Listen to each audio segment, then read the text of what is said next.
খুব সুন্দর। কি ওটা? পাতার বাঁশি। আমার বাপে শিখেছে। আমার বাপিও পাতার বাঁশি খুব ভালো বাজাইত। আপনি আপনার বাবাকে খুব ভালোবাসতেন, তাই না? সব সন্তানরাই তার বাপ মায়ের খুব ভালোবাসে। না, সব সন্তান বাসে না। এই শহরে বাবা মায়ের ভালোবাসার অনেক গল্প আছে। সবকিছুরই দুইটা দিক আছে, একটা হইলো সুদিক আর একটা হইলো কুদিক। সন্তানদেরও দুইটা দিক আছে, একটা হইলো সুদিক, একটা হইলো কুদিক। সু হইলো সুসন্তান আর কু হইলো কুসন্তান। আমি সুয়ের দিকের মানুষ। সুয়ের দিকের সন্তানটা সবসময় বাপ মায়ের ভালোবাসে। খুব সুন্দর কথা বলেছেন।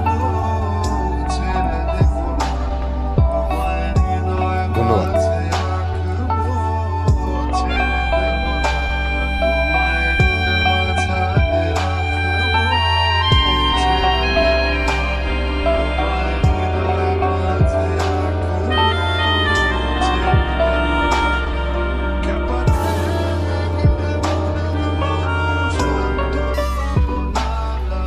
চলো।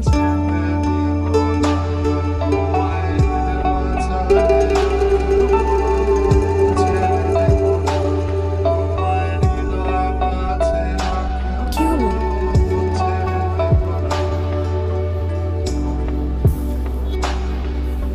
শাড়ি ঠিক নেই? খুব ঠিক আছে।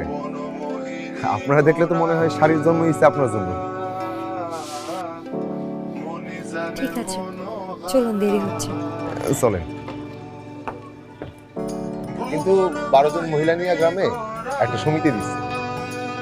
প্রথমে একটা অটো দিয়া শুরু করছিলাম, এখন 6টা অটো, 2টা পুকুর আর 7টা গরু আছে। বাহ, তাহলে তো আপনার অনেক টাকা, তাই না? না না, এসব আমার টাকা না, মানুষের টাকা। মানুষের টাকা যারা নিজের মনে করে তারা ভালো মানুষ না। আপনি কি ভালো মানুষ? না না, আমি ভালো মানুষ না। আচ্ছা মিস্টার রতন, কোনো মেয়ে যদি আপনাকে প্রেম করতে বলে, আপনি করবেন? জি না। যদি বিয়ে করতে বলে, করবেন? জি না, এটাও করবো না।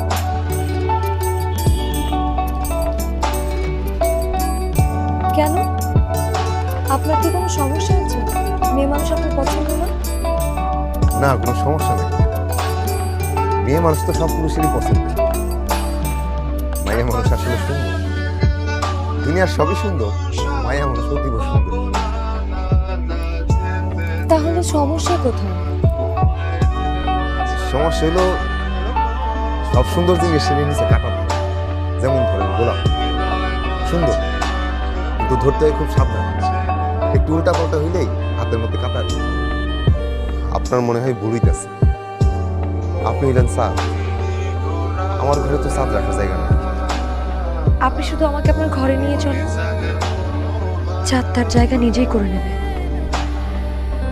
মিস্টার রতন, আমি আপনার পাশে থাকতে চাই, আপনার সঙ্গে থাকতে চাই। তেল আর পানি কি মিশ খায়? আমি তো তেল না, আর আপনিও তো পানি না। আমি একজন মানুষ, আর আপনি একজন ভালো মনের মানুষ। আপনার এই সিদ্ধান্তে কি আপনার বাপ মায়ের মত আছে? আমি মত নিয়ে এসেছি। তাইলে এখন আমার কি করতে হবে? আমি যেটা বলবো সেটা করতে পারবেন? জি, চেষ্টা করব। তাহলে আমাকে কোলে করে নিয়ে আপনার বাড়িতে চলুন। আপনার ওজন নিয়ে বাড়ি পর্যন্ত যাইতে পারবো কিনা জানি না, তবে চেষ্টা করতে তো দোষ নাই। ও মা, সত্যি সত্যি আমাকে কোলে তুলে নিলেন? আমার খুব ইচ্ছা ছিল একদিন কোলের মধ্যে একটা চাঁদ তুলবো, তারপর একটা চিৎকার দিব। এখন তো কোলে তুলে ফেলছি, অনুমতি দিলে চিৎকার দিতে পারি।